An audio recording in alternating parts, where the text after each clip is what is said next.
Pronto, aí ótimo. Queria fazer uma saudação aos meus diretores que estão comigo sempre, presencial e virtual. E percebam que eu faço a chamada, né? Dr. Kojorowski, meu vice-presidente, doutora Valéria, nossa secretária-geral, doutora Decker, Andréia Maria Cavaleiro Decker, nossa diretora Querida. tesoureira. Andréia, né? querida. Todos aqui para prestigiar.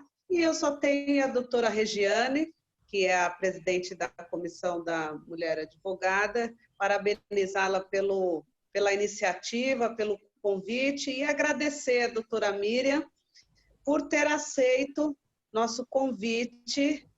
Pena que, né, é uma infelicidade que estamos vivendo, mas que também nos oportuniza essas situações. A doutora está em Franca, nós aqui, né, um novo modelo, né, de levar conhecimento, de trocar ideias. Então, nós temos que, de uma certa forma, aproveitar. Então, Tatuapé agradece. A doutora Miriam é aquele, nós não nos conhecemos ao longo dessa gestão, mas ela é aquele tipo de pessoa que você conhece e não quer mais largar, quer que ela venha, quer que ela esteja, você quer ouvir. E eu tive a oportunidade, como várias de nós aqui, o doutor Kojorowski também, de ver a doutora atuando dentro do tema da comissão, e é uma liderança, né? Junto com a doutora Cláudia, que a doutora Cláudia é outra querida nossa.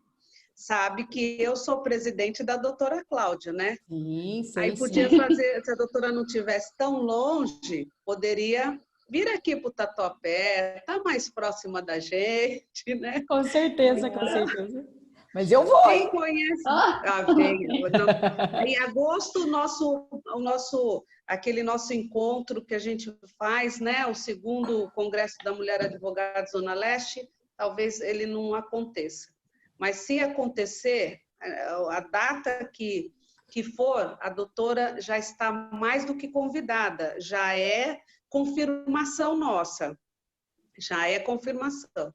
Então, é Já isso, aceito. doutora. Com essas palavras, eu quero agradecer a sua disponibilidade, né? Mais uma vez eu ressalto essa sua característica pessoal, é uma pessoa super agradável, e ó, já nós nos sentimos de Franca, e gostaríamos que a senhora se sentisse do Tatuapé também. Já sou. Nós somos assim também, viu? Nós somos assim. Leve o nosso abraço. Me perdoe, eu esqueci o nome do presidente de Franca. Marcelo. Isso. Leve o nosso abraço. A presidente da Comissão da Mulher Advogada, qual o nome dela? É a doutora Luísa, que inclusive é nossa diretora adjunta aqui também, Luísa Gouveia. Então, ótimo. Leve um abraço. Ela está conosco, não? Não está. A Luísa, ela está hoje. Eles estão fazendo lives às segundas, quartas e sextas. E ela que está na organização. Então, hoje ela está num papel institucional aqui. Certo. Acontece muito. Sim. Doutora Roberta Caran, que é a nossa presidente da Comissão Direito, Processo e Trabalho, está conosco. A doutora Cleissan Gisbert, que é presidente da Comissão de Direito de Família. A coordenadora, agora que nós estamos gravando institucionalmente, a doutora Silene, que é coordenadora do Núcleo ESA, está conosco também. E, enfim, a palavra é toda sua. Doutora Miriam, eu quero passar também para a Regiane, para as considerações dela, e depois a senhora fica à vontade, tá? Fique à vontade entre nós, e nós estamos aqui para aprender contigo hoje. Regiane, com você. Deixa eu fazer um registro. Só tem eu de homem na sala? Que honra! Doutora Rosa, só Oi, tem querido. eu. Daqui a pouco o doutor Matheus vai entrar também. Por favor. Mas, Cojo, você é da Comissão da Mulher Advogada. Pode vir.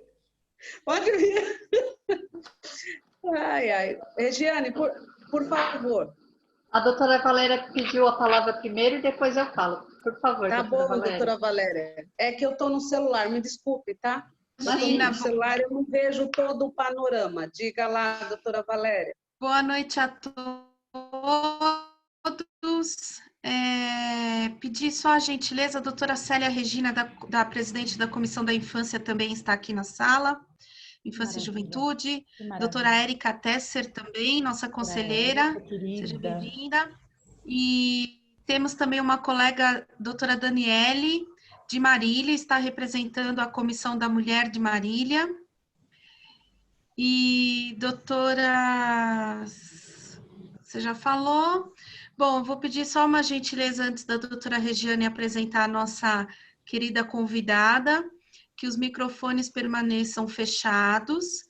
Quando a doutora Miriam apresentar algum documento, compartilhar na tela, que os vídeos sejam fechados para que possamos visualizar melhor e até a conexão da internet fica melhor.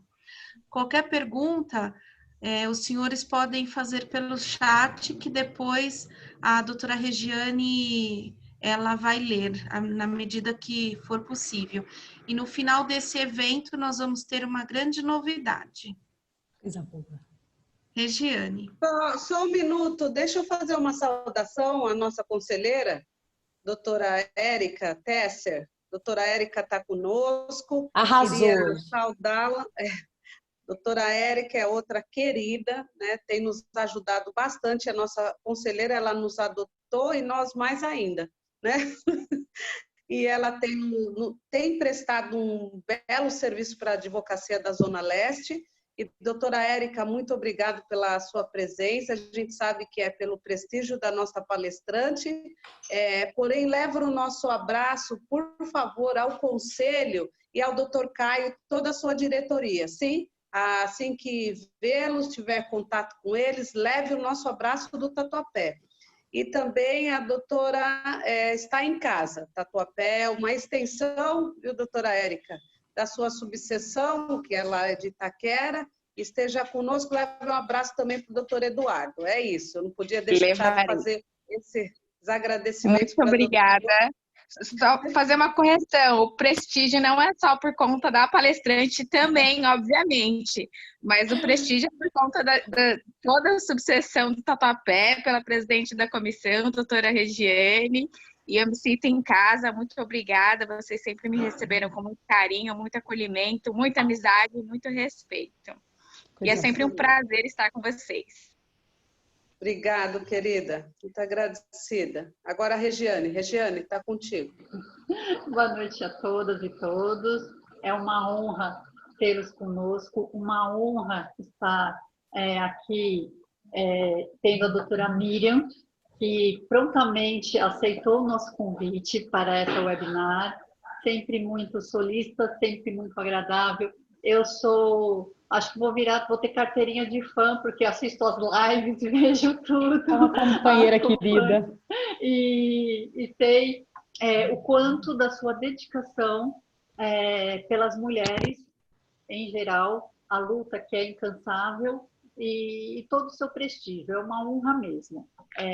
Doutores, a doutora Miriam, vou fazer a apresentação, é advogada, especialista em Direito Penal e Processo Penal pela Universidade de Franca, é pós-graduanda em Direito de Família e Sucessões no Complexo Educacional da Madre de Jesus, conselheira seccional e vice-presidente da Comissão da Mulher Advogada da OAB de São Paulo, especialista em psicopedagogia clínica e institucional pela faculdade, qual que é o nome da faculdade, doutora? Sensupeg, é do Rio Grande do Sul. Sensupeg, para não falar errado, e conselheira do Conselho Municipal da Condição Feminina de Franca. É uma honra tê-la conosco e, por gentileza, nos abrilhante com as suas palavras. Gratidão, minha querida.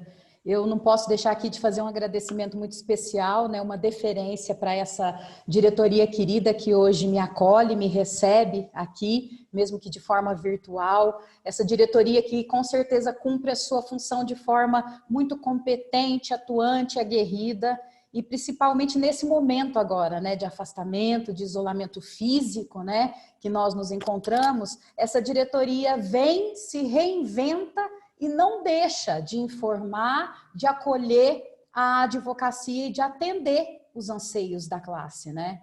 Então, eu faço aqui os meus cumprimentos muito, muito especiais na pessoa da nossa presidente querida, da doutora Rose, do nosso vice-presidente, doutor Marco, da nossa secretária Valéria, do nosso secretário adjunto, doutor Sérgio Islan, né? Pronunciei certo, Islan? Doutor Sérgio Islan, e da nossa tesoureira querida, minha amiga também, de já tempo de caminhada, né? A doutora Andréia. A vocês, meus queridos, minha admiração, meu respeito e minha consideração. E a comissão também da Mulher Advogada, né, que aqui eu cumprimento todas as integrantes, todas aquelas que fazem parte e que caminham juntas, ombreadas, com a minha querida amiga, minha parceira querida de muitas lutas e de muita caminhada, que é a doutora Regiane. Esse olhar sempre atento e sensível que todos vocês têm aí em relação não só a forma como vocês conduzem os trabalhos e as ações da comissão, né? Mas também pelos trabalhos que vocês todos aí desenvolvem, que esse olhar sempre atento, né, aos direitos humanos das mulheres. Porque é impossível falar de direitos, das mulheres e não falar de direitos humanos. Então, assim, muito obrigada por esse trabalho que vocês desenvolvem, por essa atuação junto aos direitos humanos das mulheres, né? E por fim, assim, não menos importante, eu quero saudar todos os meus conselheiros desta região, na pessoa da minha querida amiga, que hoje arrasou, que ela fez um Zoom fantástico, uma reunião com o Dr. Fernando Freire. Eu não vejo aqui, não sei se tem outros conselheiros aqui ou conselheiras, mas se tiverem, se sintam muito abraçados e recepcionados na pessoa da doutora Érica Tesser, de quem eu tenho grande admiração e respeito, e o qual deu um show hoje, né? Sintam-se abraçados e muito acolhidos, tá? Eu quero dizer da minha alegria de estar aqui com vocês hoje e eu não posso deixar de fazer uma pequena introdução histórica para a gente entrar no tema propriamente dito. Se vocês me permitem, eu gostaria de fazer essa introdução no sentido de falar um pouco do contexto histórico, né, e cultural de quando surgiram os nossos cursos jurídicos no Brasil, né, e o que esses contextos históricos, culturais, eles influíram para que possa hoje refletir na nossa atualidade, na nossa contemporaneidade, né, em razão da nossa profissão, do exercício da mulher advogada, né. Então, logo o Brasil conquistou a sua independência, né, em relação a Portugal, houve um estremecimento aí, houve uma ruptura, alguns ruídos nessas relações, né? E nós bem sabemos que lá atrás, os nossos homens, porque até então nós não fazíamos parte dessa classe que frequentava os bancos acadêmicos, eles iam estudar em Portugal. Os cursos de direito, eles eram feitos lá. E quando há essa declaração da independência do Brasil, há essa ruptura em relação a essas relações, né? E devido a todos esses acontecimentos políticos, os estudantes passam a ser recebidos na universidade, mais especificamente de Coimbra, de uma forma muito opressora, eles passam a ser hostilizados, né, quando recebidos lá. Aí assim, um deputado aqui brasileiro, vendo toda essa dinâmica da qual ele participava, que era o deputado José Feliciano na época, muito conhecido pelo nome de Visconde de São Lourenço. O que ele faz? Em 1823, ele propõe à Assembleia Constituinte a criação dos cursos jurídicos no Brasil, né? E ele apresenta um projeto de lei, né, ainda em 1823, propondo a criação das universidades, a abertura desses cursos jurídicos no Brasil. E ele propõe que essa abertura se dê em duas localidades, uma em Olinda e outra em São Paulo, que futuramente viria a ser o Largo de São Francisco. E o projeto de lei, ele é aprovado e ele é sancionado. Só que, infelizmente, ocorre mais uma interferência de ordem portuguesa, que o Dom Pedro vem, e ele dissolve a nossa Assembleia Constituinte e não é possível a aprovação, não acontece a aprovação desses cursos. Então, nós ficamos ali em stand-by durante um tempo, né? E em março de 1824, enterra-se essa possibilidade da abertura dos cursos no Brasil. E a discussão só é retomada em 1826, quando um outro deputado, Teixeira Gouveia, propõe a revisão do projeto do Visconde de São Leopoldo, né, para que seja feito e revisto. Assim, dia 11 de agosto de 1827, a lei que institui os cursos jurídicos e faz essa abertura, é aprovada no Brasil e cria os primeiros cursos jurídicos e brasileiros, né? E eu pergunto para vocês, fazendo essa retomada histórica, né? Na cabeça de vocês, com certeza deve ter vindo, né? Qual era esse momento histórico e cultural? E qual era a relação das mulheres, né? Em relação a toda essa questão cultural e histórica que eu trouxe. Que lugar nós ocupávamos quando da instituição desses cursos jurídicos? Qual foi a nossa participação nessa instituição e nessa promulgação, nessa abertura desses cursos, né? Porque a mulher, na verdade, nessa época, ela era um ser criado e destinado para a procriação, para o lar, para os ambientes fechados, para os ambientes domésticos, para agradar o outro, tá? Para servir. Então, durante o desenvolvimento dessas sociedades, a história registra uma discriminação enorme, ampliada entre homem e mulher, principalmente em relação à educação. Imagina se nós faríamos parte dessa instituição, se nós estaríamos lá. E ao atribuir a esses homens a condição de donos do saber, né, e as mulheres o papel feminino de subordinação ao poder masculino, a história, ela salienta desigualdades, ela nos traz essa questão da desigualdade, né? Rousseau, por exemplo, nessa época, ele detinha um discurso de educação feminina onde nós éramos e deveríamos estar estritamente no ambiente doméstico, pois, segundo ele defendia, nós não éramos dotadas de saber. O saber, o estudo, esse internalizar os conhecimentos era contrário à nossa natureza, porque nós não tínhamos sido criadas para pensar. E essa sociedade, nessa época, que buscava por liberdade, por igualdade, por fraternidade, na verdade, ela passava longe disso em relação às mulheres, né? E essa sociedade que lutava tanto por essa questão de liberdade, ela passa a exigir das mulheres que elas fizessem a parte delas, entre aspas, né? Como mães, como guardiãs dos costumes, né? E dispostas sempre a servir aos homens e mais especificamente à família. Aí implanta-se aí na sociedade uma visão cultural de que a mulher é inferior ao homem. Tudo isso que eu trago para vocês é para trazer os reflexos que nós sofremos hoje. Toda essa construção cultural do que acontece, né? E o fato de trazer isso, né, dessa visão cultural de que a mulher é inferior ao homem, ela não passa de uma desculpa para eximir de responsabilidades, seja ela de quem vocês quiserem atribuir, né, que eu não vou fazer aqui um juízo de valores, pela falta, pelo do que nos foi negado em relação a tantos anos de participação, de construção e principalmente de estudo, né? Então, na verdade, é uma busca de justificativas, né? As mulheres eram propriedade dos pais, depois dos maridos, dos irmãos, do chefe da família. Nesse período, a luta das mulheres era focada em carências, até de ordem do direito à vida. Imagina relacionado à educação, né? Nós estamos mais do que acostumadas a ver hoje, nas salas de aula, um pé de igualdade e até às vezes mais de superioridade no sentido de quantidade, que eu quero dizer. Mas isso lá atrás, na época, isso não era assim. No Brasil, as mulheres só puderam frequentar a escola básica, né, para aprender a ler, a escrever, em 1927. Nas universidades, isso só vai acontecer 50 anos depois, em 1970 e poucos, 79, algo assim. Só em 1928 nos é autorizado o primeiro voto, tá? E nesse mesmo ano é eleita a nossa primeira prefeita do país. Só que ambos foram anulados. Tanto a autorização do primeiro voto feminino quanto a primeira candidatura, porque abriram um grande precedente de discussão, porque nós passávamos a ser cidadãs. E isso não cabia, essa discussão ainda. Então, tanto o voto autorizado em 1928 quanto a primeira candidatura, elas são cassadas, elas são derrubadas. Só em 1932, com o governo de Getúlio Vargas, que nos é garantido o sufrágio feminino. Que aí nós somos inseridas no corpo do texto do Código Eleitoral Provisório, né, o direito ao voto e à candidatura.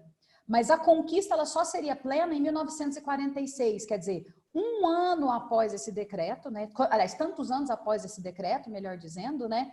Olha a construção histórica inteira. E Miriam, por que você está fazendo isso? Porque eu quero que vocês percebam todos os reflexos do que nós sofremos hoje. Quantas lutas foram necessárias para que nós pudéssemos ocupar hoje os espaços que ocupamos, como, por exemplo, a presidência de subseções, como, por exemplo, os conselhos seccionais, como, por exemplo, os cargos de chefia, de diretoria, de chefes de grandes bancas de escritório, ou mesmo os nossos próprios escritórios, sejam eles pequenos, médios ou grandes, né?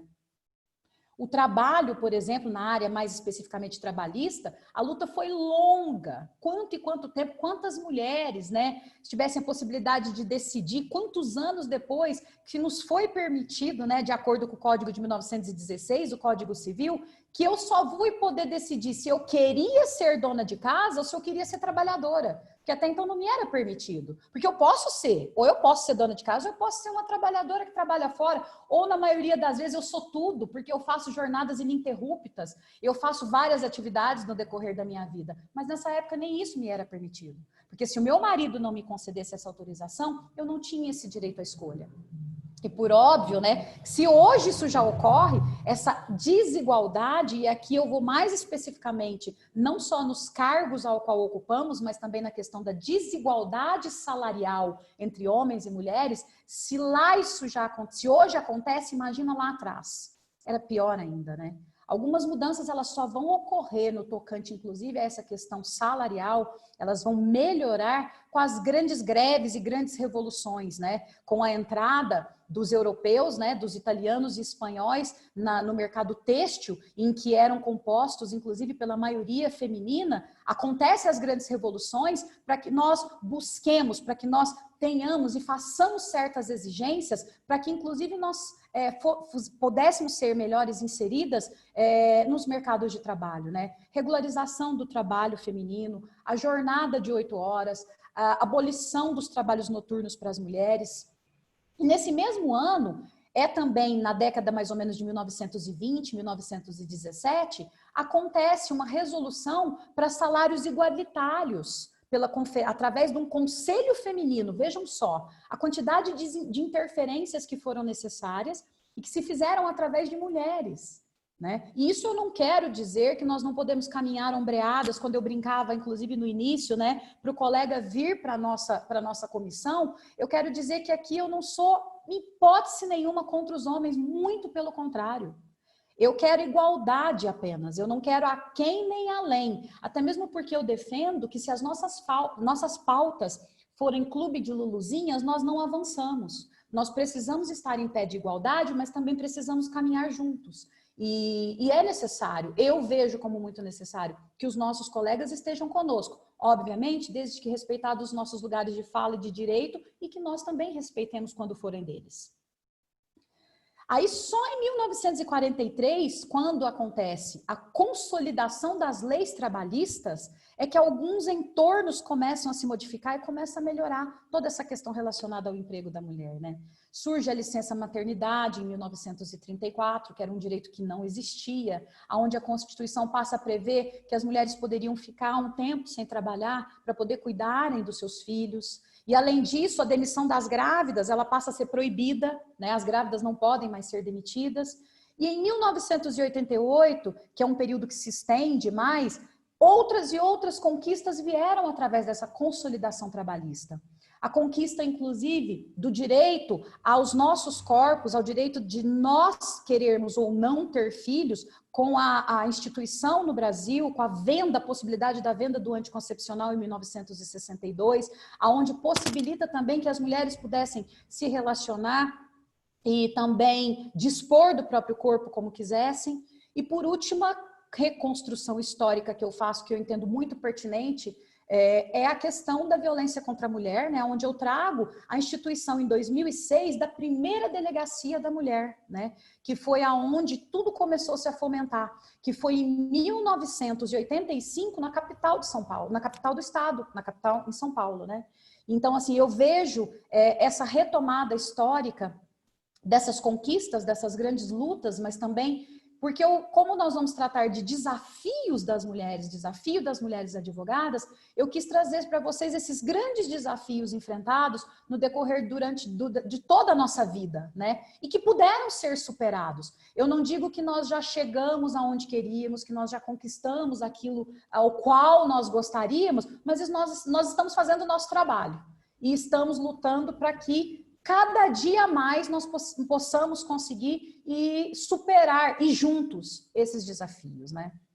E aí agora com o ingresso das mulheres na advocacia, né? Há um pouco mais de 120 anos só. Olha só, em razão de tudo isso, eu fui lá na história da coroa de Portugal, então você vê, há um pouco mais de 120 anos só. Em 1890 e 1898, a doutora Mirtes Campos ingressa e é a primeira advogada que nós temos conhecimento e registro dentro dos nossos cursos de direito, né?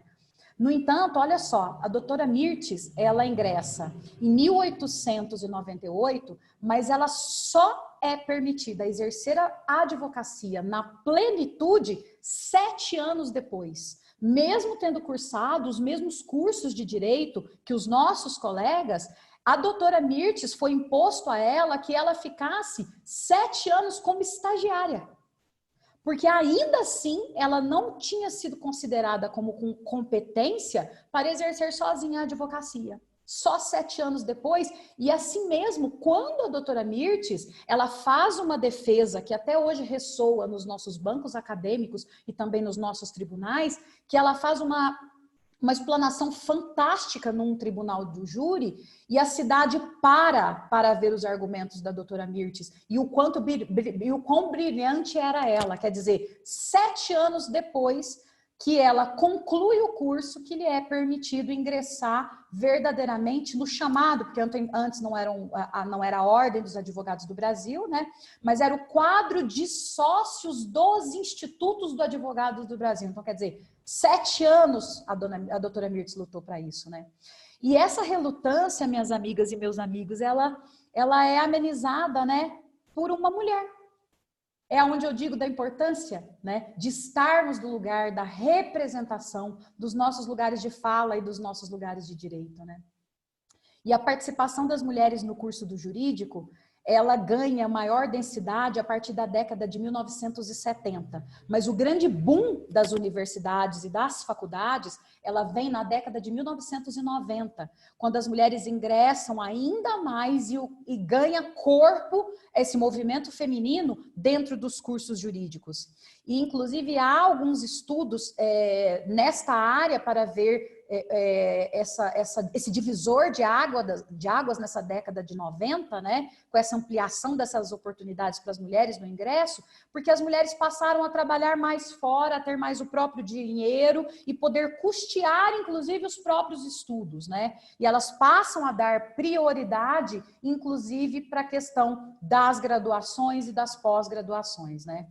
E foi em todo esse contexto histórico que se deu o ingresso feminino no mundo jurídico. Foi todo com esse retrocesso histórico que nós fizemos até agora, né?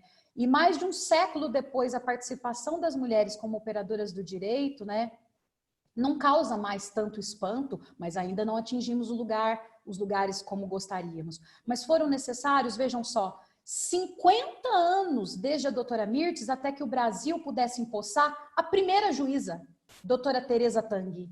Depois, mais 46 anos para que a primeira mulher fosse admitida no STF, que foi a ministra Ellen Grace, em 2000.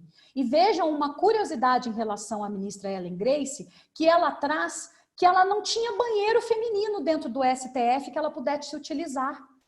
Isso é uma coisa que nos escandaliza, mas se você for parar para pensar na reconstrução histórica que nós fizemos, é muito óbvia, porque nós não fomos criadas para estar lá.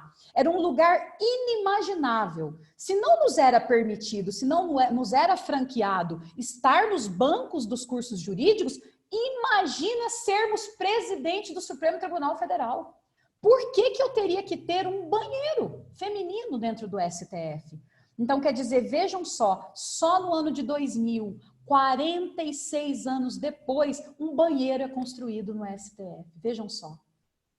E se para a advocacia em geral, né, e aqui eu incluo os nossos colegas, né, nós já encontramos tantos obstáculos, tantos desafios no nosso dia a dia, dentro do exercício do nosso ministério, no nosso escritório, para exercermos com liberdade e autonomia.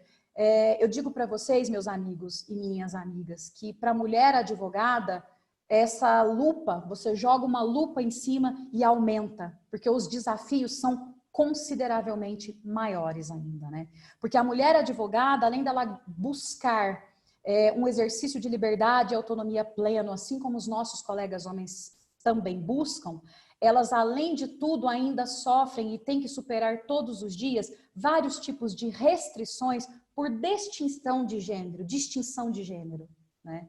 E nós só queremos, além de tudo também, poder exercer o nosso mistério, o nosso exercício, a nossa profissão, sem assédio, sem preconceito, né? Para tanto, nos foram instituídas, inclusive, algumas prerrogativas específicas em relação a isso. Obviamente, eu não estou aqui para esgotar, não vou adentrar ao tema, até mesmo porque nós temos uma expert no assunto, que seria a doutora Ana Carolina Moreira, que inclusive fica aqui a dica para que ela possa trazer de uma forma mais específica a abordagem das prerrogativas, né? Mas até para que nós pudéssemos exercer o nosso mistério de uma forma mais autônoma e livre, nos foram criadas prerrogativas específicas, levando em consideração as nossas especificidades e inclusive as nossas questões biológicas, porque como eu vou trazer uma parte aqui para vocês dos desafios enfrentados hoje pelas mulheres, pasmem, mas assim, a maioria das grandes bancas e dos grandes escritórios não sabíamos, quando nós fizemos os nossos cursos, que nós engravidávamos. Então, um dos grandes questionamentos, nossa, a mulher engravida. Que bom que nós engravidamos. Que maravilha que nós podemos ter o dom, quando quisermos, de gerar vidas, né? Porque senão a humanidade também já teria se esgotado e nós não teríamos nem os escritórios de advocacia, porque tudo já se teria terminado, né?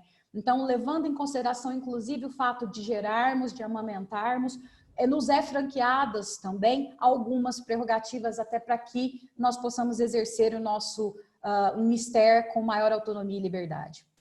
Mas eu pergunto para vocês, afinal de contas, advogados e advogadas enfrentam os mesmos desafios na profissão? Porque, olha, até agora eu estou enumerando homens e mulheres e advogados e advogadas. Constante, um estudo constante, ambos. Carga excessiva de trabalho. Quantos aqui já não levaram esse trabalho para casa? Insegurança, quando se impõe alguma causa, alguma questão nova, ou mesmo no início da sua profissão, quantas coisas já não nos foram trazidas e nos foram impostas que nós tivemos que lidar com essa questão da insegurança, né?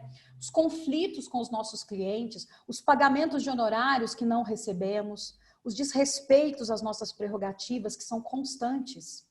Mas eu vou dizer para vocês, meus amigos, que infelizmente é comum que a violação a nosso mistério, a prestação do nosso serviço em relação à mulher advogada, ele vem acompanhado de um agravante: violência de gênero, desrespeito em relação ao gênero.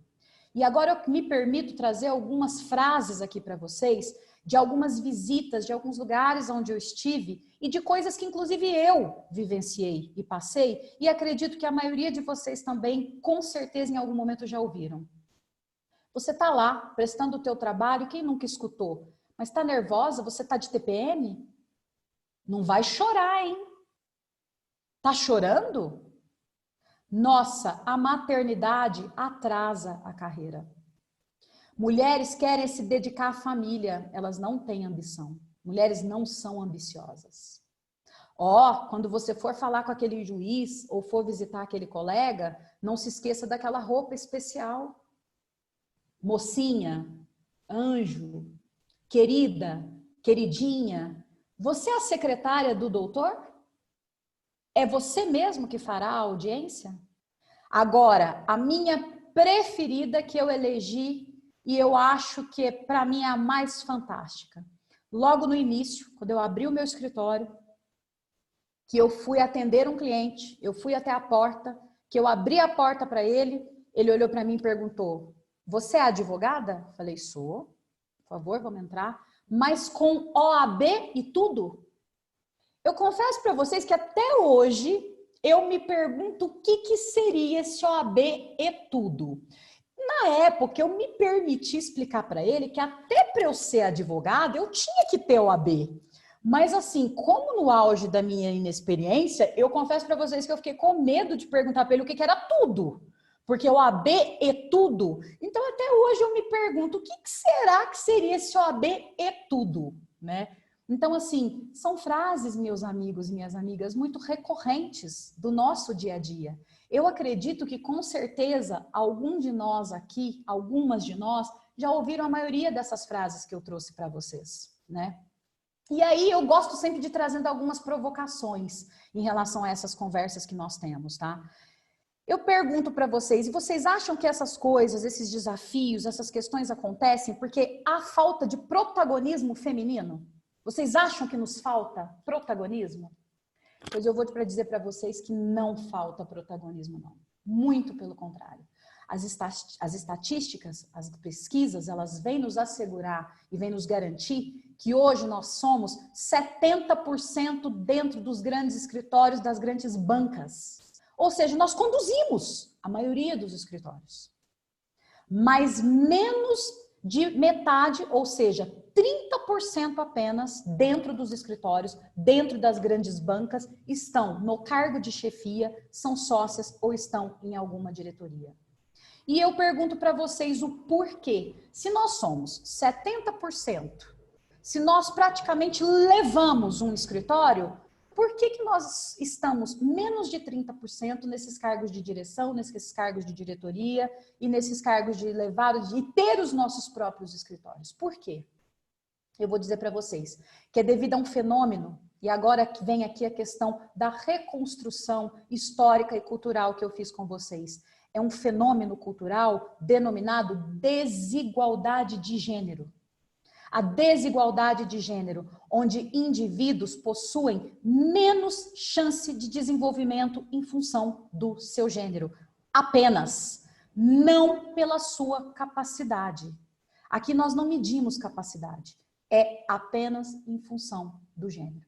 Para as mulheres, isso significa que o acesso ao conhecimento, aos recursos materiais, ao poder, aos cargos de gestão, de oportunidades, de autorrealização, é limitado.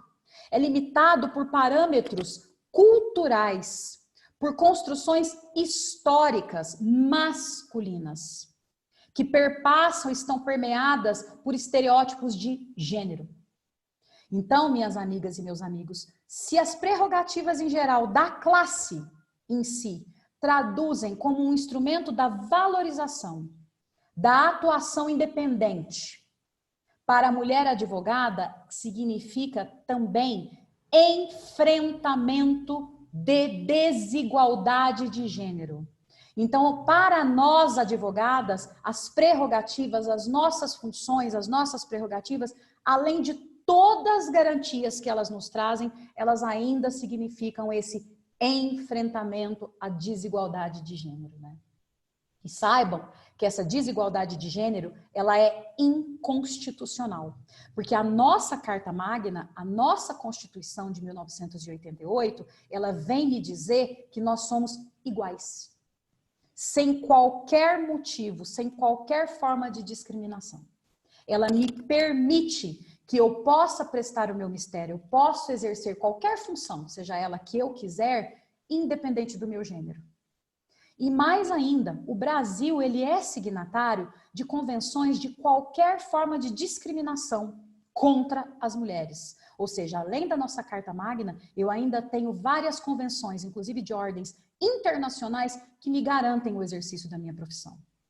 E hoje, homens e mulheres, eles dividem quase que paritariamente, para não dizer, minhas amigas, que nós somos a maioria dos quadros da Ordem dos Advogados do Brasil, ou seja, ou melhor, eu vou me retratar, da Ordem da Advocacia. Hoje, o quadro da advocacia, eu ia dizer que nós somos paritariamente. Não, nós já somos a maioria. Se nós considerarmos o país todo, nós somos um pouco, quase 53%. E agora, com as últimas entregas, no dia 8 de março, no estado de São Paulo, nós já chegamos quase a 52%. Então, quer dizer, vejam só, né? No entanto, as condições do exercício da advocacia não são as mesmas ainda. As mulheres ainda assim enfrentam uma realidade de prerrogativas violadas e de obstáculos profissionais o tempo todo, né?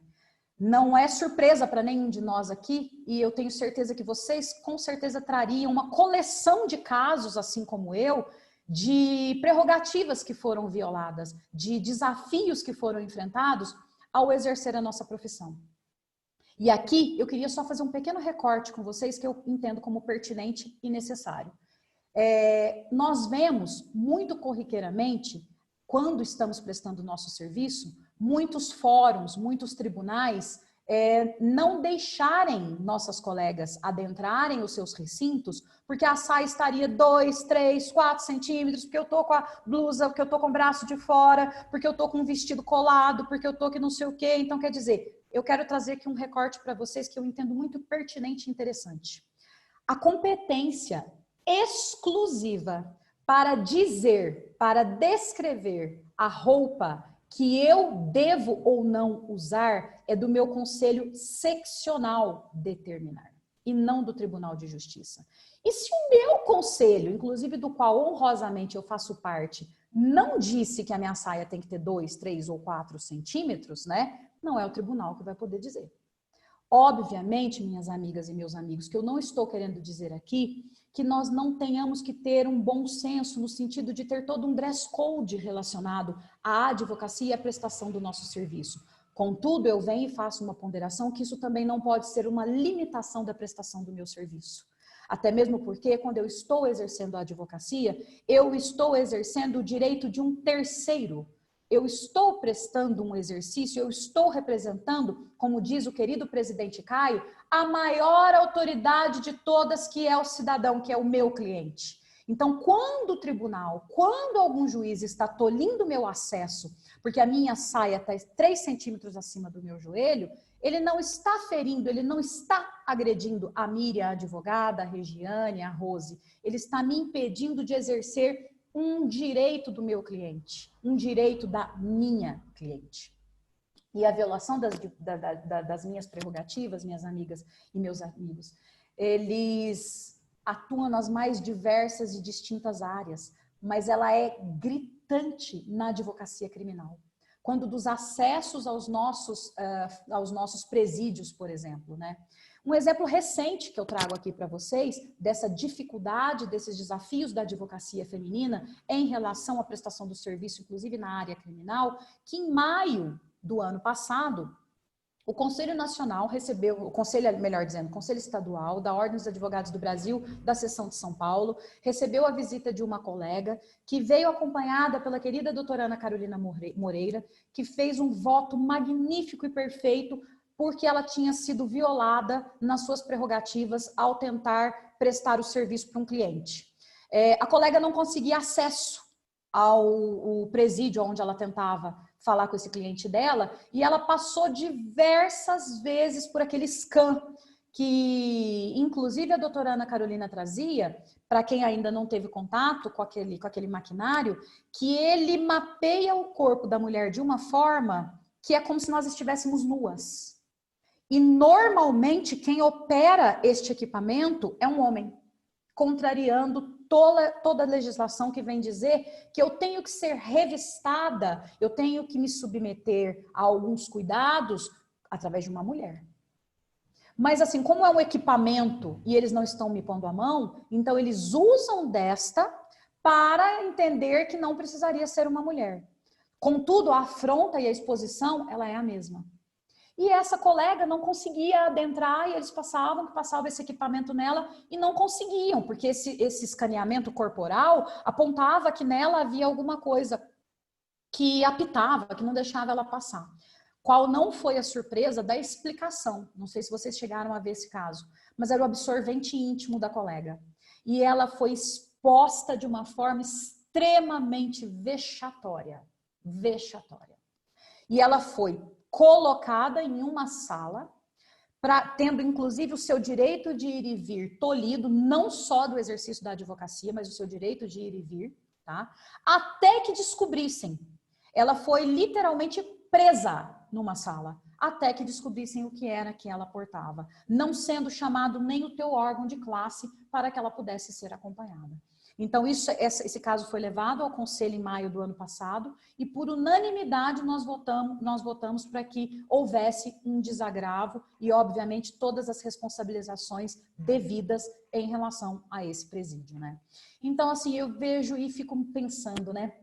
Olha só o constrangimento a que essa advogada foi exposta no exercício da prestação da sua advocacia. E, além de tudo, ela ainda foi tolhida o seu direito de ir e vir, o direito do cliente dela de ser ouvido e de ter, inclusive, o seu serviço prestado, né? O seu direito ter sido exercido. E assim como mulheres nas mais variadas profissões dentro do Brasil, as advogadas também e sempre sofrem muita discriminação em relação à questão salarial, né? De acordo com dados muito recentes do IBGE, mesmo aquelas que mantêm um nível educacional bem mais alto que os colegas homens, infelizmente foi-se identificado ainda pelo IBGE que as mulheres ainda ganham aproximadamente 77% do rendimento dos homens. Vejam só. Eu lembrava, inclusive, de uma conversa que eu tive com a doutora Alice Bianchini em relação a essa questão dessa discrepância, dessa diferença salarial, né? E nesse mesmo dia que a gente conversava sobre isso, a Alice fez um exercício comigo que eu achei muito pertinente e interessante e eu queria dividir com vocês. Nós saímos para jantar após essa reunião e aí quando nós fomos dividir a conta, a Alice perguntou assim, numa provocação, né? Porque tinham colegas homens conosco. Como que nós vamos dividir essa conta? Aí todo mundo, por igual, soma tudo, divide pela quantidade de pessoas, cada um paga o seu, né? Aí ela falou assim, não, eu quero fazer uma proposta. Aí a gente falou, qual? Ela falou assim, já que eu ganho 30% a menos, eu vou pagar 30% a menos. Então, quer dizer, eu fiquei pensando nisso que a Alice falou, né? A gente riu, os colegas, inclusive, falaram, gente, não é verdade. Então, assim, quer dizer, são reflexões, são microviolências que nós sofremos todos os dias, ou microexposições, se vocês preferirem assim, e que nós não nos atentamos. E é a mais pura verdade. Se eu ganho 30% a menos, por que eu vou pagar a conta 70% a mais? Né? Então, assim, confesso para vocês, que eu fiquei pensando nesse exercício, nessa brincadeira, né, com um fundo muito pertinente de verdade que a Alice Bianchini colocou, né? E eu pensava, inclusive, agora aqui, refletindo um pouco, inclusive indo um pouco mais além, nas nossas representações políticas. E aqui eu não estou falando de política partidária, não sou vinculada a nenhum partido político, não trabalho com política partidária, pelo contrário, gosto, obviamente, de entender e acho que todos temos que saber o que acontece no nosso país com aqueles que nos representam, né? Contudo, eu pensava também nessa questão da representação política, né? Que embora hoje, o nosso coeficiente eleitoral, que nós hoje mulheres sejamos mais de 52%, nós temos apenas 15% nas nossas câmaras de deputados. No Senado, esse número é ainda menor, porque nós chegamos a 13,5%. E se você for parar para pensar, meus amigos, se nós formos parar para analisar e para pensar num universo ainda mais reduzido, que se nós formos considerar raça, isso cai consideravelmente. Consideravelmente. Do total de 513 deputados, 77 são mulheres. Apenas 13 são negras. No Senado, apenas uma senadora se declarou parda. Então, quer dizer, a luta, ela não é para que nós sejamos diferentes ou para que nós tenhamos nenhum tipo de privilégio. A nossa luta é exatamente para que essas diferenças não sirvam para justificar que alguns tenham menos ou mais direitos, inclusive menos oportunidade ou ainda sofram violências. A construção de uma sociedade mais igual, mais justa, na minha humilde opinião, ela só terá sucesso, como eu disse para vocês já anteriormente, com a atuação conjunta. E se eu não tiver diálogo entre homens e entre mulheres, eu não terei avanço.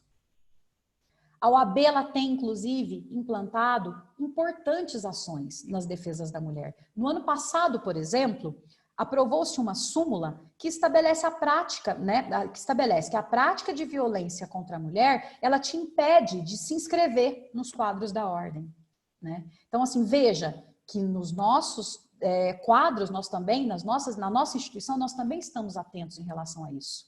Pela primeira vez na história da UAB, houve a indicação de 2 mulheres para o nosso Conselho Nacional do Ministério Público, que é um cargo importantíssimo considerado dentro da nossa instituição, que foram as advogadas Fernanda Marinella e a doutora Sandra, que hoje nos representam. Elas foram instituídas, assumiram suas cadeiras agora em 2019. Na história da nossa instituição, isso nunca tinha acontecido. E a participação também das mulheres cresceu nos eventos. Fato inédito, histórico nas histórias das nossas OABs, são a participação das mulheres nos debates das nossas grandes conferências. Agora, por exemplo, na nossa conferência nacional, que infelizmente, né, em razão de toda a pandemia, de tudo que se impõe, já foi inclusive desmarcada pelo Felipe Santa Cruz, né, nós seríamos 120 palestrantes mulheres. Isso nunca aconteceu na história da advocacia. Estaríamos, obviamente, muito bem representadas, não só em quantidade, mas também em qualidade e direito de fala. E ainda nesse sentido, em fevereiro, no último ano agora, entrou em vigor a decisão, né, do nosso Conselho Federal, que garante às mulheres participação como palestrantes em 30% das mesas. E aonde nós queremos chegar? Eu sempre me pergunto isso, né? É inegável que nós já caminhamos bem, que nós estamos indo bem, que nós estamos fazendo o nosso dever de casa. Eu vejo e faço toda essa reconstrução histórica, né? E desses desafios e dessas conquistas que se impõem, e eu vejo que nós caminhamos sim, que estamos sim, com certeza caminhando e indo muito bem. Eu vou pedir 1 minuto para vocês, porque eu preciso conectar meu computador, senão eu vou ficar sem bateria. 1 minuto.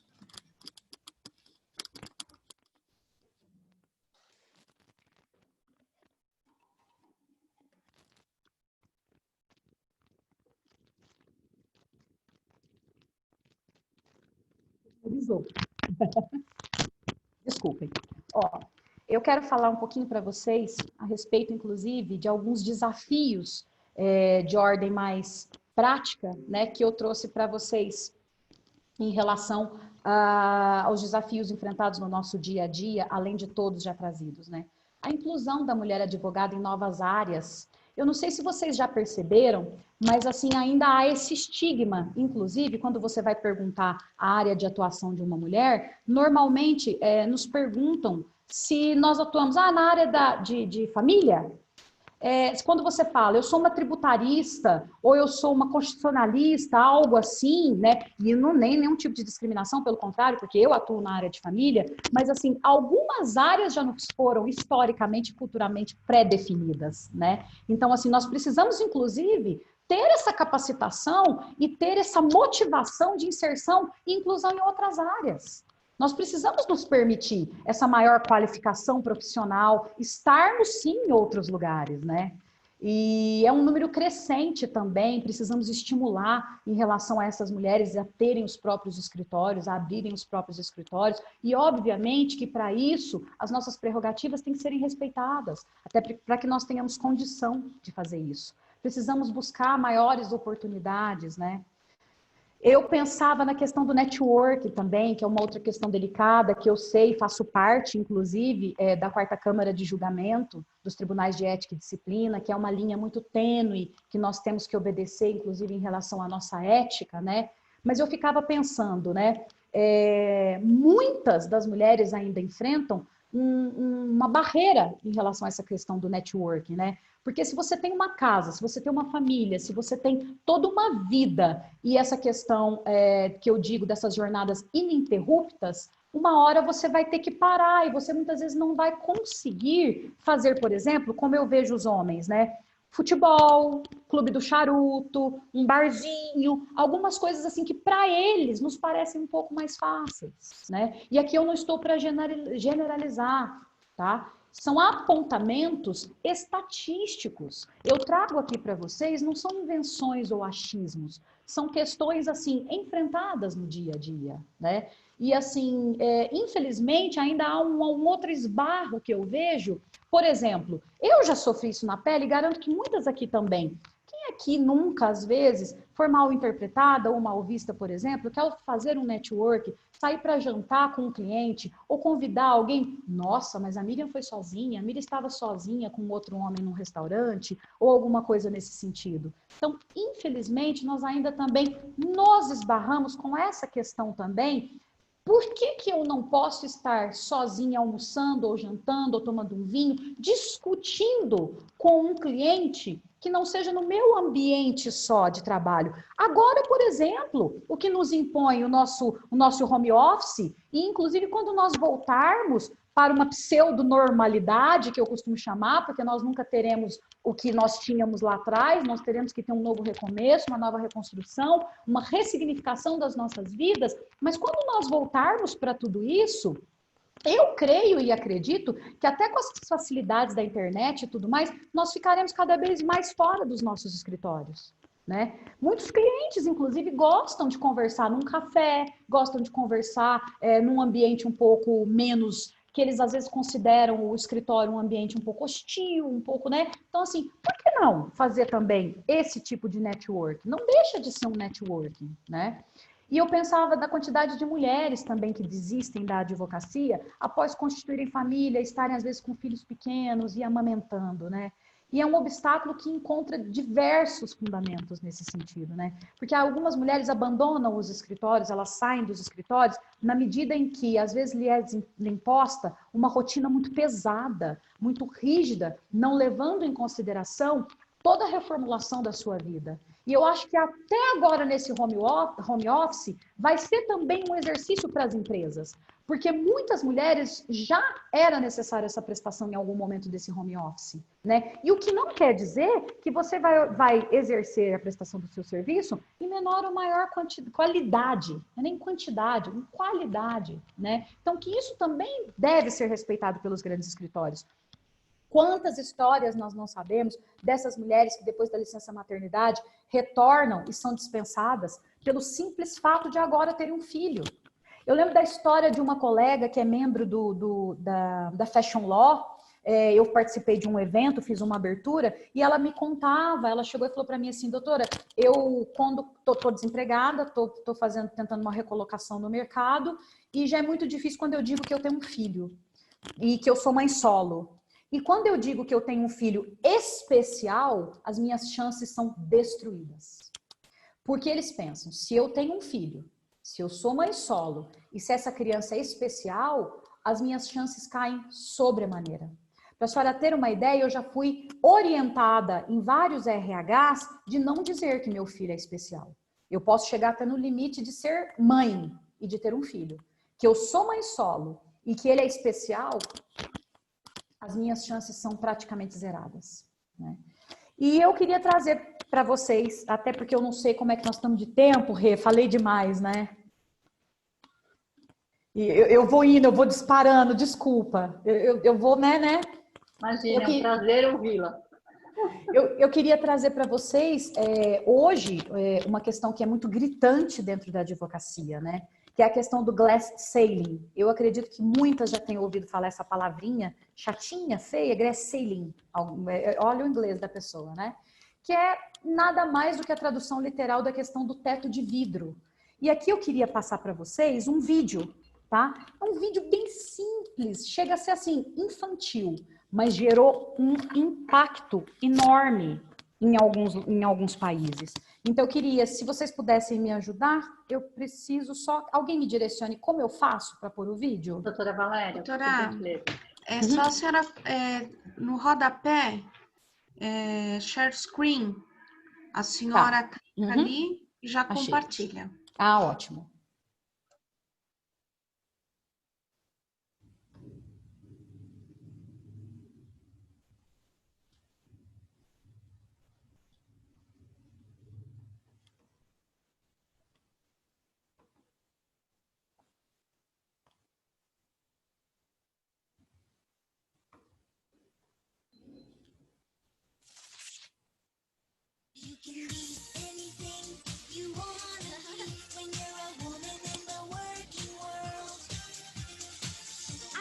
Engineer. I'm going to be a lawyer.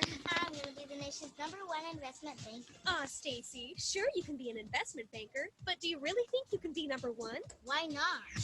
The Glass ceiling game for girls. Glass ceiling! Your Ivy League education hasn't gone unnoticed.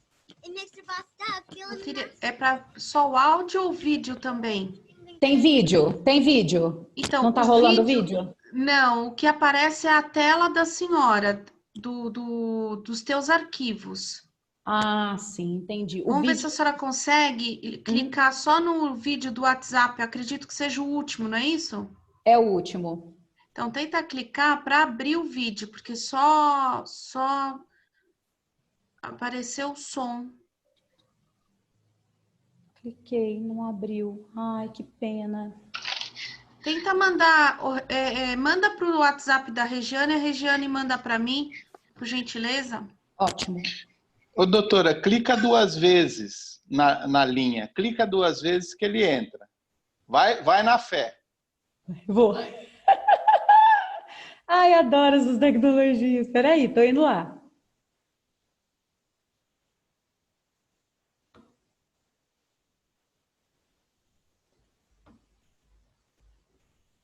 Ah, não tô conseguindo ir.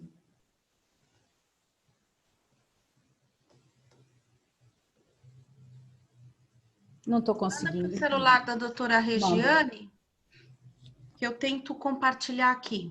Mando. Eu vou contar para vocês um pouquinho do vídeo. Isso, o vídeo é o enquanto a seguinte, gente manda.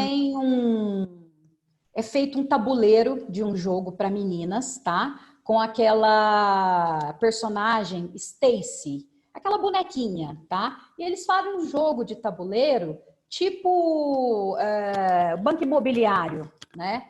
E esse jogo, ele tem ali vários desafios que as meninas vão tirando as cartas e elas estão, uma é advogada, a outra é uma grande banqueira e a outra, se não me engano, é uma investidora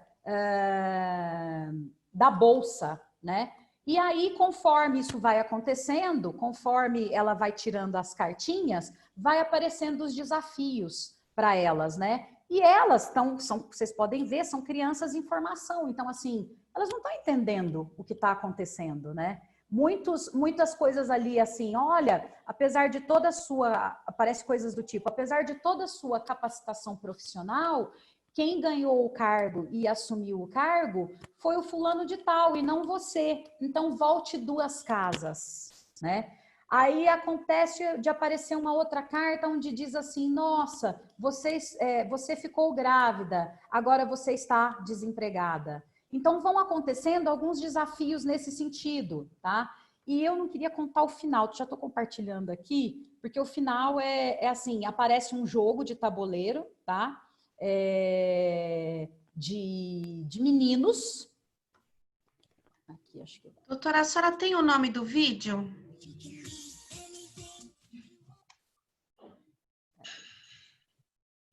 Doutora Miriam, a senhora tem o nome do vídeo? Eu não tenho nome. Ó, se você procurar Comedy Central, teto de vidro, jogo tabuleiro, com certeza vai aparecer.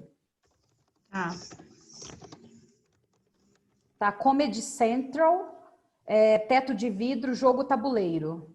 Tá, vou tentar achar aqui, mas se a senhora puder para a Regiane.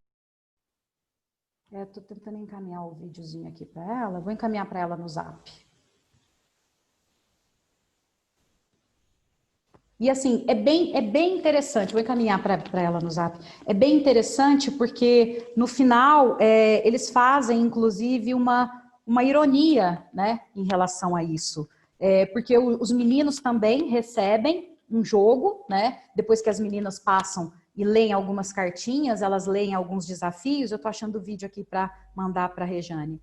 E os meninos também ganham um jogo, só que no caso deles, o nome é um pouquinho diferente. E aqui, achei. Estou mandando para a Regiane.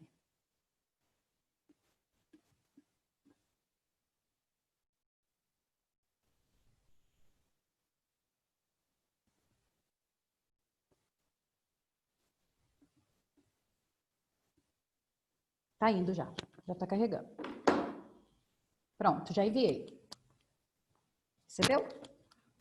Então, assim, achei muito interessante, achei muito pertinente, porque é de uma forma muito delicada e que há toda assim uma conversa e uma explicação com crianças, que eu acho que inclusive é onde as coisas devem acontecer, né?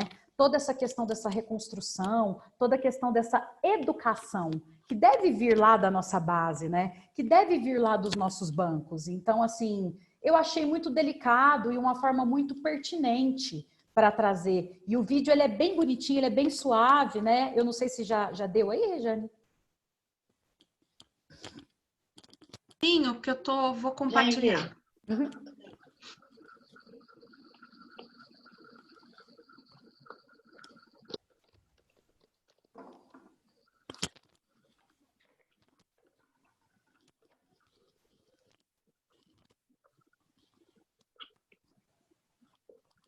As tecnologias deixam a gente maluca mesmo. Olha, ajuda bastante, mas nos testa o tempo todo, né? Sim, sim. A gente tenta, vai aprendendo, mas tem horas que é complicado. Ainda bem que a gente tem umas iluminadas que ajudam a gente. Viu? Sim. Alguém nos socorre sempre, né? Com certeza.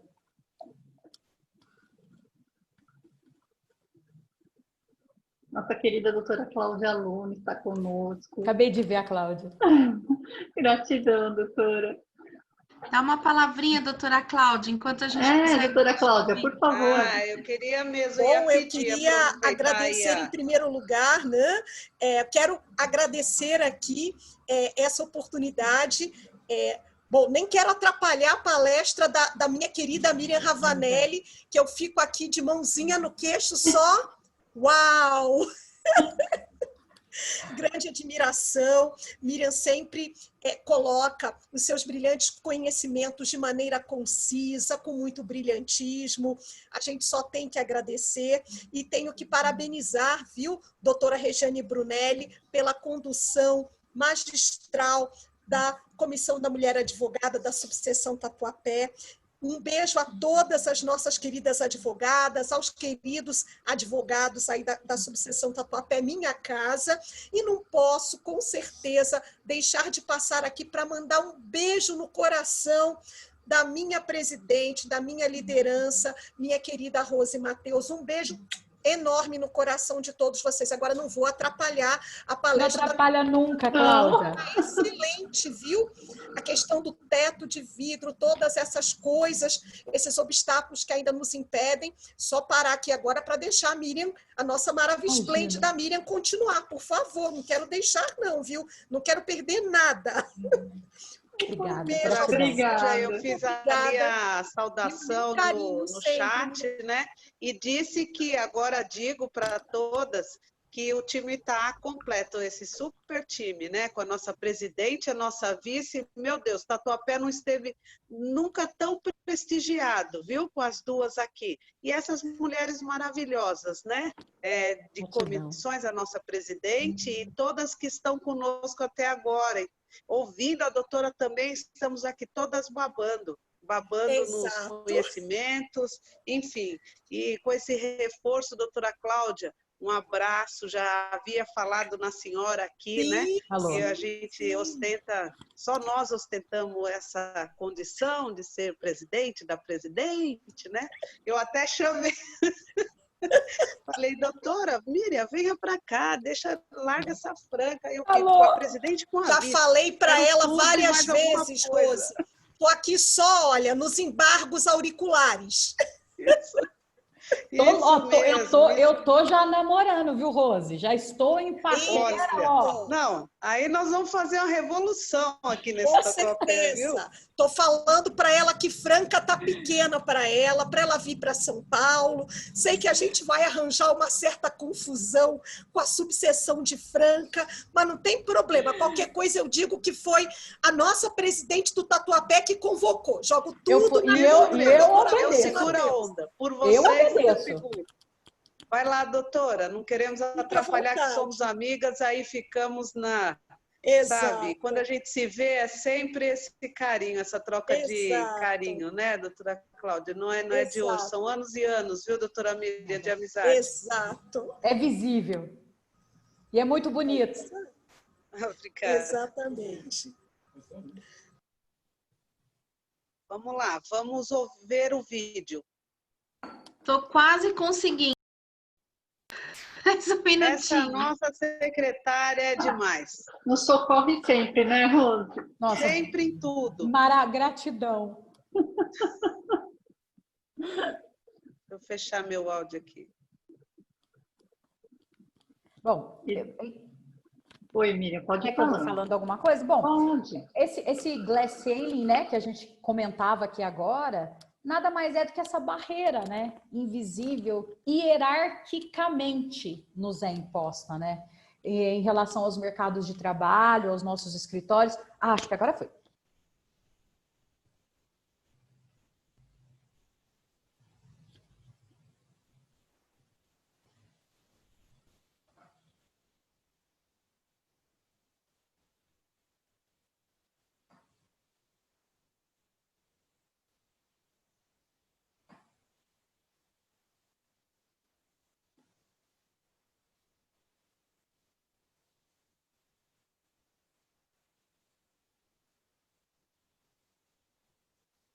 Valéria, tem que liberar o áudio.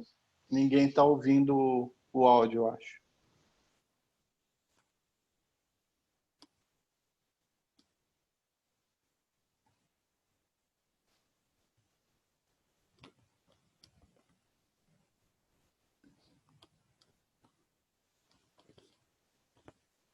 Vamos ver.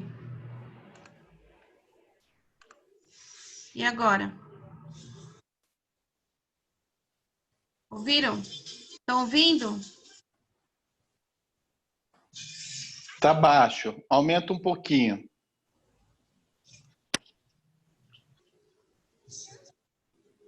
É o máximo.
Viram o final? O jogo que as meninas receberam e o jogo que os meninos receberam. Sim. Né? Chocante. Então, assim, te dá aquela balançada, né? E aí você fica pensando nessas barreiras que, para nós, são coisas tão corriqueiras no dia a dia que eu acho que até para a gente caminhar, nós vamos enfrentando. Vamos indo. E um dia pesa mais, outro dia pesa menos. Às vezes, infelizmente, quando nós estamos no início e não temos uma maturidade suficiente para certos enfrentamentos, isso nos cai de uma forma mais bruta e nos escandaliza, muitas vezes nos afasta de muitos lugares, de muitas prestações de serviço, porque nós também não queremos essa exposição constante. Nós também não queremos ficar o tempo todo e sentirmos que seremos expostas e estaremos sempre fragilizadas e expostas, né? Então, vai depender muito também dessa questão de como enfrentamos isso, de como estamos, né? Enfim, e esse glass ceiling nada mais é do que isso, dessa barreira invisível, que muitas vezes nós não vemos, né? E enfrentamos. E ela está sempre normalmente ligada a essa questão de hierarquia, de atingir certos lugares, de testar as nossas capacidades o tempo todo, como se a capacidade e competência, né, fosse medida pelo meu gênero. E ela não é. Né? O meu gênero não diz o que eu sou ou não sou capaz, né? E aqui, trazendo de uma forma mais abrangente, mais específica para vocês, existem práticas muito comuns dentro da barreira, dentro da advocacia, que são essas barreiras invisíveis, por exemplo. Muitos aqui já devem ouvir falar sobre aquele menterrupting, que é o fato, nada mais é do que a junção de homem, men, com terrupting, de interrupção, né? Seria uma tradução livre de homens que interrompem. Quando eu estou, por exemplo, numa reunião, quando eu estou numa exposição, quando eu estou no conselho da OAB, quando eu estou levando uma reunião, enfim, né? E eu não consigo nem concluir, às vezes, um raciocínio ou uma frase de tão interrompida constantemente que sou. Eu ia trazer um outro vídeo para vocês, na verdade eu não consegui baixar, que foi uma coisa que me chamou muita atenção, foi da Carmen Lúcia, da nossa ministra Carmen Lúcia, a hora que ela vai franquear a palavra, e a palavra naquele momento era da Weber, da nossa ministra Weber, e eles não deixam a Weber falar, né? E aí um dos ministros vira e fala assim para a doutora Carmen Lúcia, eu vou deixar ela falar, vou franquear a palavra. Aí a ministra diz assim para ele, mas você não tem que franquear nada, a palavra é dela nesse momento, ela que tem que dizer. E aí ela finaliza a fala dela dizendo uma coisa bem interessante. Sempre me perguntam se aqui no STF, mesmo eu estando na presidência, se acontece esse menterrupting, se acontece essa interrupção. Eu disse que não, que aqui não acontece, porque eles não nos deixam falar, então não nos interrompem. Porque aqui nós não temos nem lugar de fala, eu não consigo falar, então não há interrupção. Então aqui no STF não acontece menterrupting, porque eu não consigo falar. Então se eu não consigo falar, eu não sou interrompida. E ela termina a fala dela com isso, há aquele silêncio ali no STF, chama muita atenção essa postura dela, né? Mas é a mais pura verdade, ela não é interrompida simplesmente porque ela também às vezes não consegue falar, né? E a advocacia, ela registra altos níveis, índices altíssimos de menterrupting, de advogadas que muitas vezes, em quantas audiências nós não estamos expondo as nossas teses, falando, oficinas, apresentações, palestras, e nós somos interrompidas o tempo todo, e às vezes não conseguimos terminar nem o nosso raciocínio, né? E há também a questão do mansplaining, onde eu, com propriedade, às vezes eu estudei para aquilo, eu tenho uma tese a qual eu defendo, eu sou uma especialista em alguma área e eu estou defendendo alguma coisa e um homem vem e me interrompe e vem me dizer a definição daquilo. Ele vem me ensinar o que eu estava defendendo, a tese a qual eu tinha construído, aquilo a qual eu estava falando. E o mansplaining, ele foi muito discutido agora, há pouco tempo, né, que gritou nas redes sociais, inclusive houve bastante manifestação, inclusive das advogadas, a respeito da questão do estupro, né, onde homens estavam esclarecendo para as mulheres o que era estuprar alguém ou o que era ser estuprado, sem sequer dizer ou mencionar ou falar a respeito da questão do consentimento. Então, são questões sérias. São questões, são microviolências vivenciadas, grandes desafios no nosso dia a dia, né? A questão do bro-appropriating também, que é a questão de eu me apropriar da ideia de uma mulher. Quantas vezes esses sequestros não acontecem? Eu defendi, eu estudei, eu levantei uma tese e o outro vem e se apropria, modifica às vezes palavra e defende aquela tese a qual eu construí, me afasta e toma como sua, literalmente sequestra os meus diálogos, os meus projetos e as minhas iniciativas, e muitas vezes eu sou inclusive afastada daquela tese, daquele projeto, daquele conceito o qual eu defendia, né? O gaslighting, que é a manipulação psicológica da mulher, no sentido de, às vezes, quando eu estou mesmo num cargo de diretoria, quando eu estou mesmo num cargo de gestão ou de direção, aonde eu comando várias pessoas e eu preciso ser um pouco mais rígida, quantas vezes eu não sou grossa, eu não sou estúpida, eu não estou na TPM, eu não sou mal educada, e o homem que tem a mesma postura que eu, não. E esta pessoa, essa questão do gaslighting, tentam incutir em mim, você não está exagerando? Para de surtar. Você ficou doida? Por que você está com essa postura tão agressiva? E às vezes, em momento algum, eu fui agressiva. Eu fui apenas um pouco mais rígida, até para que eu pudesse ser ouvida, sem ser interrompida. E como que eu posso? O que eu faço para evitar tudo isso? Essas interferências, esses sequestros, essas exposições. Eu preciso ouvir mais. A minha escuta precisa ser mais ativa e atenta. Principalmente quando eu sou uma mulher e estou tratando com uma mulher. A minha sororidade não pode ser seletiva. Eu não posso só apoiar, ouvir, acolher aquela que eu gosto da roupa, do cabelo, da postura, aquela que eu não julgo, que eu não condeno e aquela que comunga das minhas ideias do meu jeito. Porque aquela que não faz parte do meu grupo, eu não exerço com ela sororidade. Então eu não exerço a escutativa. Eu não defendo e eu não trago ela para o meu lado. Sororidade na prática é realmente muito difícil. Eu confesso para vocês que eu sou um ser em total reconstrução. Que eu estou me permitindo haver vários preconceitos. Que eu estou me permitindo a fazer várias construções e várias ressignificações na minha vida. Até para que eu possa exercer um pouco mais a sororidade em relação às minhas colegas e entender e acolher, aceitar. Até para que eu seja acolhida e aceita. Fale com essas mulheres. Conte o que você também vivencia. Troque experiências. Você não precisa e não deve ser forte o tempo todo. Nós não somos mulheres maravilhas. Eu também comungo dos mesmos desafios e dos mesmos problemas. Eu também enfrento e já enfrentei várias questões, como eu enfrento até hoje. Vamos buscar nos conscientizar. Vamos buscar trocar experiências.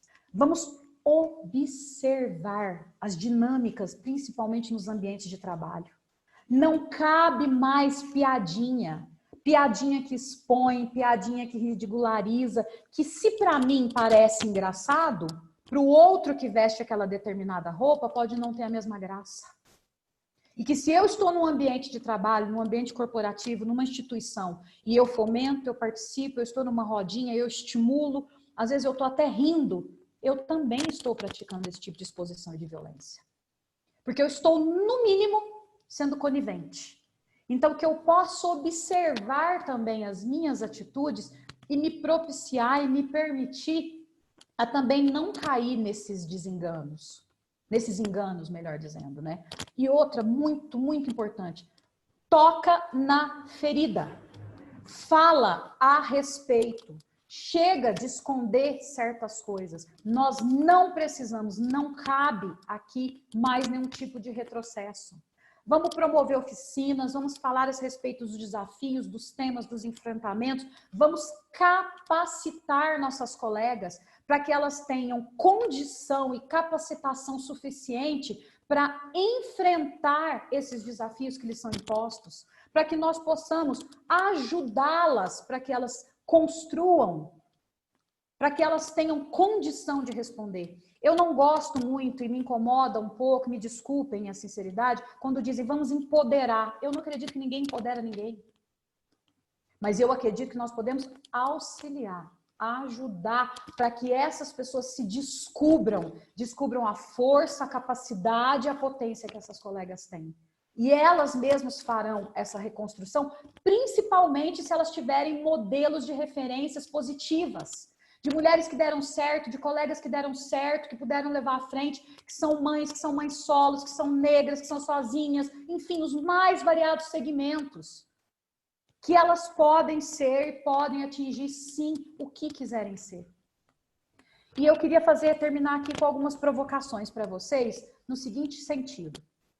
Qual é a minha responsabilidade enquanto advogada, enquanto advogado, enquanto homem, enquanto mulher, enquanto ser humano, nesses enfrentamentos desses desafios no mercado de trabalho? Aonde eu guardo o meu machismo?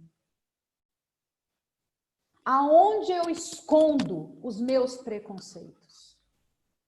Aonde eles estão colocados? Eu acho que cabe sempre essa reflexão. até para que nós possamos fazer essa ressignificação a começar de nós mesmas, de nós mesmos, até para que a gente possa construir juntos uma advocacia melhor, mais ampla, mais diversa, onde cabemos todos, onde cabemos homens, mulheres, pretos, brancos, negros, índios, pardos, jovens advogados, advogados mais experientes, até porque essa junção ela é perfeita e é assim que vai dar tudo certo. Obrigada. Falei demais. Não, doutora Miriam, agradecemos. Foi excelente, como sempre, é um prazer ouvi-la. Poderíamos ficar por horas ouvindo-a, porque sempre com a sua percepção em todos os pontos, em todas as situações.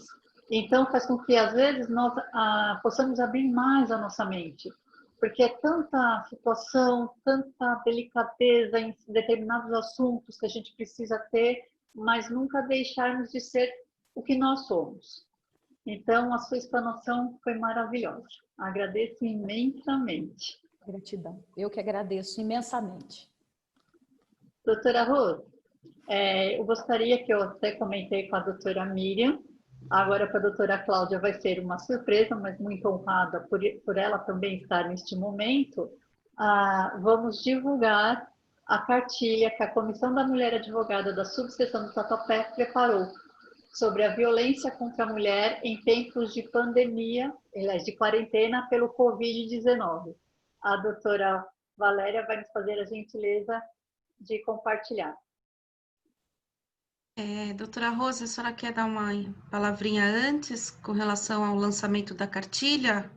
Que inclusive vai ao encontro do que a doutora Miriam bem pontuou aí, né? Quer dar uma palavrinha, doutora Rose? Quero sim, muito rápida para não atrapalhar a doutora Valéria. Bom, assim, doutora Miriam, maravilhosa a sua explanação e que essa palestra não fique apenas nesse encontro, né?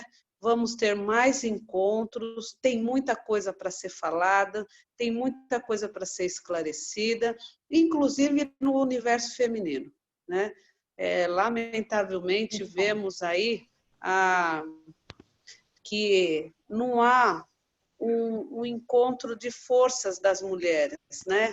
Nós precisamos mais falar sobre sororidade, nós já falamos aqui, mas precisamos falar mais sempre, a todo tempo. Então, esse trabalho que fizemos aqui no Tatuapé, coordenado pela doutora Regiane e por suas advogadas, todas as nossas colegas, a nossa Comissão da Mulher Advogada é uma super comissão, é um trabalho feito pelas diretrizes da nossa diretoria executiva. O que nós queríamos, nesse tempo de pandemia, levar para a advocacia elementos concretos para enfrentamento dos problemas oriundos do combate à Covid-19. Nós sabemos, e isso é mais que provado, que as mulheres estão a cada dia sofrendo mais violência, tanto física como psíquica, pelo isolamento, né? Então, foi assim uma iniciativa nossa de promover em todas as nossas comissões, a pedido da diretriz mesmo da nossa diretoria, que promovesse materiais para munir a advocacia, e a Comissão da Mulher Advogada foi além disso, porque é um material para a advocacia e também para a sociedade, né?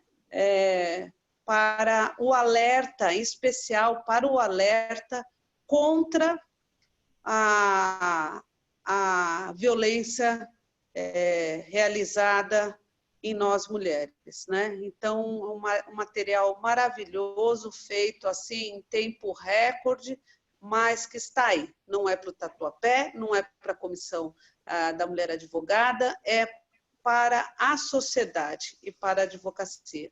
Então, em primeira mão, lançado aqui com esse time maravilhoso, com as nossas duas chefes, que é a nossa presidente, doutora Cláudia, que é com a nossa vice, doutora Miriam, e também com a doutora Regiane e suas membros, né? Maravilha. É isso, gente. Muito bacana. Vai compartilhando aí, Valéria. Tá tentando compartilhar. Aí, maravilha. Feito. E nós vamos passar também, como outros materiais que nós fizemos nesse tempo de isolamento, para nosso Departamento de Cultura e Eventos, para ser compartilhado com todas as subseções, com todos aqueles que queiram, que tenham interesse e queiram promover o assunto da violência contra a mulher, que infelizmente não para, né? Só vemos o crescimento. E a violência psíquica também, muito bacana. Eu não canso de olhar esse material, porque é coisa maravilhosa. Doutora Regiane, para suas palavras, para as considerações do material, por favor. O nosso intuito da comissão, quando tivemos a ideia e foi nos sugerido que fizéssemos em tempos da quarentena, foi que fosse uma cartilha num linguajar não tão jurídico, né, num linguajar de fácil conhecimento, porque nós, operadoras do direito, sabemos, mas as mulheres que sofrem sem saber, muitas não sabem que são vários tipos de violência. Patrimonial, teve uma vez que fomos com uma cliente e a delegada falou que não existia a violência patrimonial. Então, o que nós fizemos?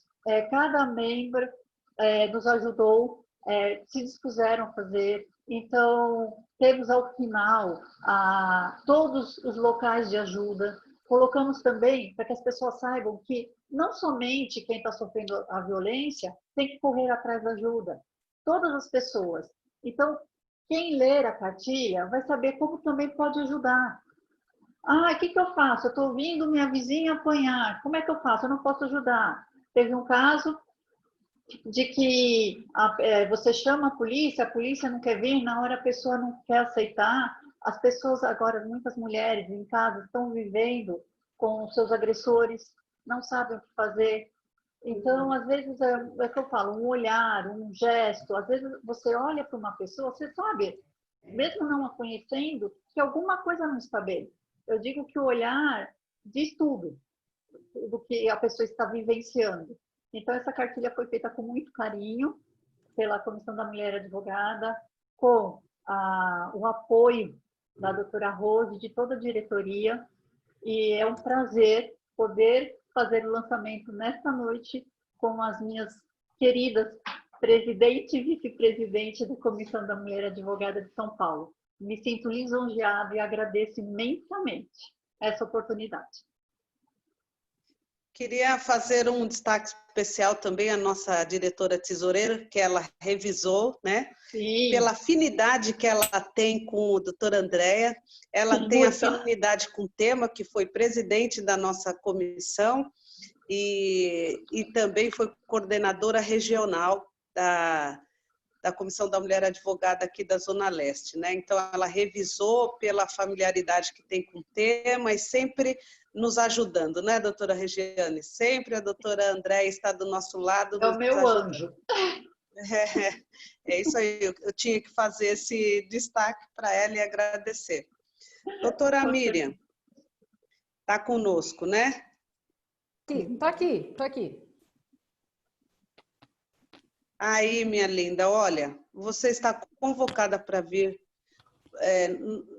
outras vezes. As suas provocações que você fez não são provocações, são pura realidade. Nós temos que falar muito, nós temos que falar para as nossas jovens, falar aos homens o que acontece, que às vezes é instintivo, porque vivemos numa sociedade patriarcal, uma sociedade racista, machista, tudo com ista. Não sei o que tem mais aí, vocês me ajudem, né? E infelizmente,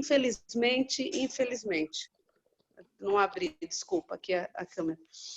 Nós temos que falar muito a respeito, instruir as nossas jovens, as nossas filhas, a sociedade, falar para esses homens. Temos que organizar, temos que nos unir como mulheres advogadas e mulheres, principalmente. Nós temos 51 presidentes de subseções e, assim, lamentavelmente, eu não vejo um movimento para reunir essas mulheres em torno da nossa causa, porque é uma causa à parte, é a nossa causa, a causa da mulher, ela tem que ser tida um destaque, né? Infelizmente, eu vejo, a doutora Cláudia sabe disso, e na capital somos só 2 mulheres, eu e a doutora Lisandra, né?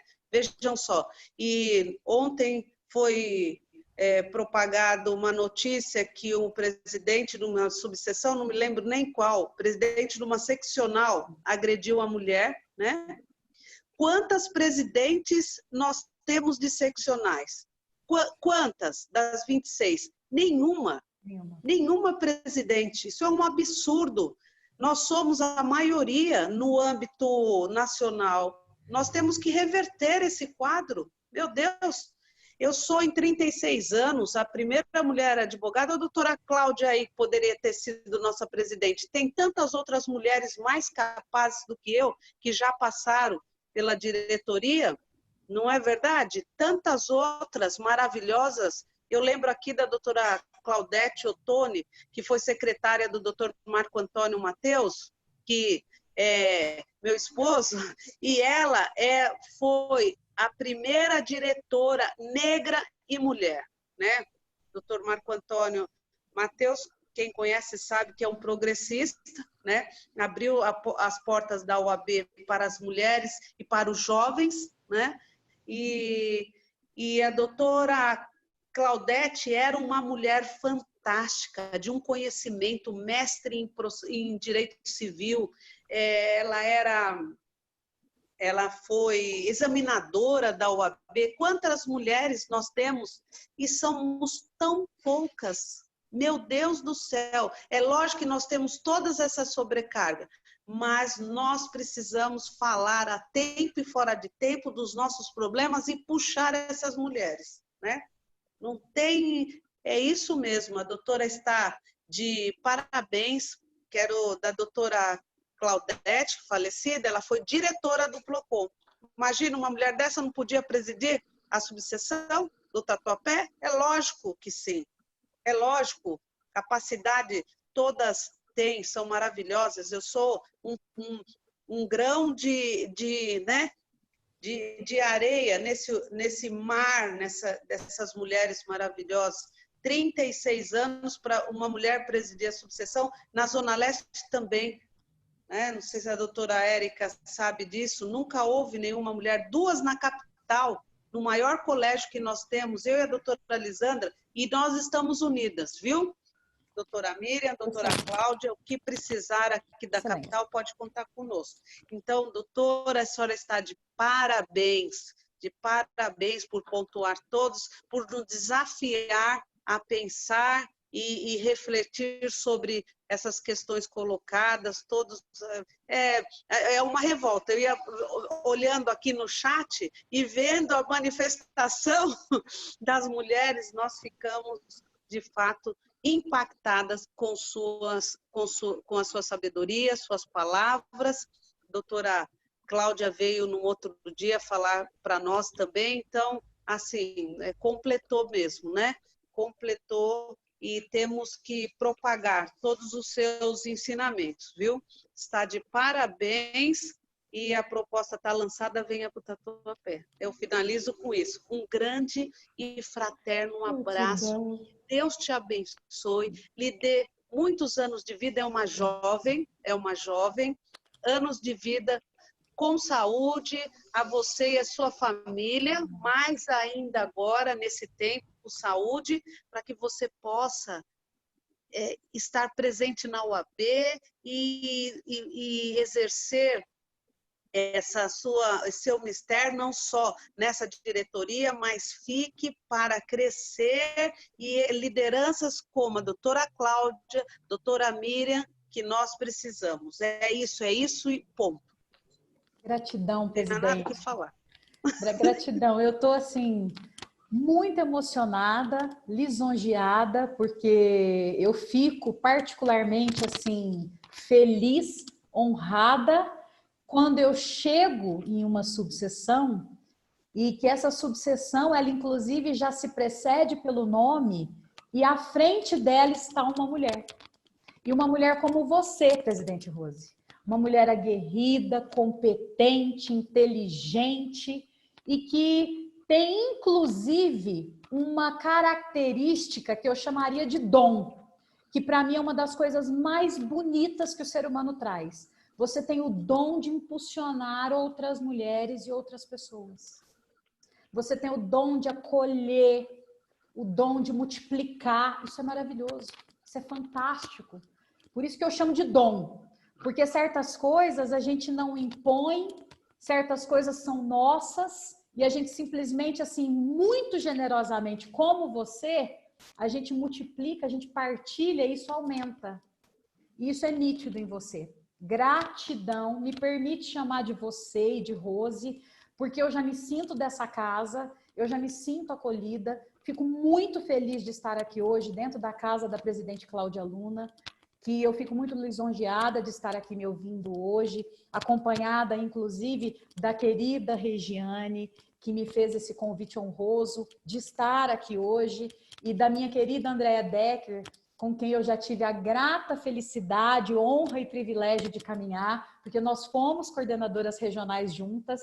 Eu já era coordenadora regional pela região aqui de Franca, quando a Andréia estava aí na coordenação. Fizemos muitos trabalhos juntas e foi uma alegria. Eu fico muito feliz. Eu falo assim que às vezes, Rose, eu preciso até me conter e disfarçar um pouco, porque quando eu chego numa subseção e aquela subseção, ela é falada, ela ressoa no estado e ela dá certo e falam dos trabalhos, das ações, principalmente relacionadas e afetas à mulher, ao direito da mulher, aos direitos humanos da mulher e da mulher advogada, e eu chego a uma presidente. Aquilo, meu coração parece que vai arrebentar de orgulho, de paixão, de entusiasmo, sabe? E assim, vocês até me desculpem eu ficar tão efusiva assim, mas é a mais pura verdade, e eu tô pondo aqui para vocês o meu coração e a minha emoção, porque é a mais pura verdade. Gratidão não só pelo convite, mas pela acolhida aqui nessa casa, porque eu sempre costumo dizer, Rose, Regiane, Cláudia, Andréia, queridas amigas e amigos que estão aqui comigo, Érica, que eu mais levo do que deixo. Porque de todos os lugares que eu passo, eu sempre levo alguma coisa muito rica, muito valiosa, muito cara, que eu sempre guardo comigo. Então, assim, muito obrigada, de verdade, pelo acolhimento, obrigado pelo convite. E eu que espero, de verdade, estar aqui muitas outras vezes. Parabéns pela cartilha. Com certeza essa cartilha já não é de vocês, ela é domínio nosso, tá? Porque ela tem que ir para todos os lados, não é só para o estado de São Paulo. Todos têm que conhecer essas ações positivas, de onde nós tiramos, sabe aquela historinha do limão fazer limonada? E deixar as coisas um pouco mais doces, suaves? É bem isso que vocês fizeram, é bem isso. Pegar situações complicadas, doídas, difíceis, às vezes muito difíceis e delicadas de se tratar, e transformar isso em ações positivas, objetivas, para que a gente possa transformar outras vidas, para que a gente possa multiplicar e, de repente, chegar em lugares que a gente nem imagina e que talvez com a fala, só que através da internet, desses encontros nós não chegaríamos, mas a cartilha chega, a cartilha vai. Eu tenho certeza que ela vai ter essa destinação perfeita. Eu não tenho dúvida disso, que ela não nasceu por acaso, principalmente agora, nesse momento que se impõe. Parabéns, eu fico assim honrada e muito lisonjeada de estar aqui com vocês hoje. Tenham certeza que a honra e o privilégio é todo meu. E gratidão, gratidão imensa. E eu espero de verdade poder estar com vocês o mais rápido possível, fisicamente. Ai, já está sacramentado, já está gravado. Eu queria que a doutora Cláudia